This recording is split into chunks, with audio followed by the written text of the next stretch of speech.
আসসালামু আলাইকুম, কি অবস্থা সবার? আশা করি সবাই ভালো আছেন। তো গতকাল রাতে ভেবে রেখেছিলাম খামারের গরুগুলোর কিছু ঘাস দেওয়ার চেষ্টা করব। এতদিন ঘাসের সংকটের কারণে গরুর ঘাস দেওয়া হয় নাই। তো যেই ভাবে সেই কাজ, ভাইকে বলি তাহলে চলেন ভাই গরুর জন্য ঘাস নিয়ে আসি।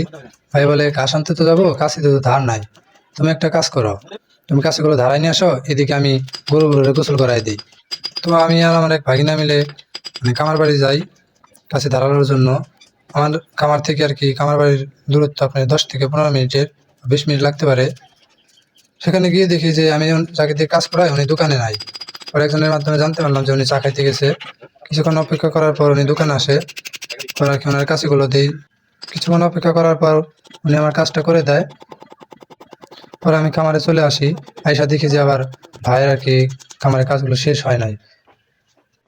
তো খামারে এসে ভাইয়ের আমি কাজগুলো শেষ দিতেছিলাম তাড়াতাড়ি, কারণ যেহেতু এখন শীতের দিন, সেহেতু দিন তাড়াতাড়ি শেষ হয়ে যায়। কারণ শীতের দিনে দিন ছোট থাকে, যার কারণে কাজ তাড়াতাড়ি শেষ দেওয়া সম্ভব হয় না, দেরি হয়ে যায়।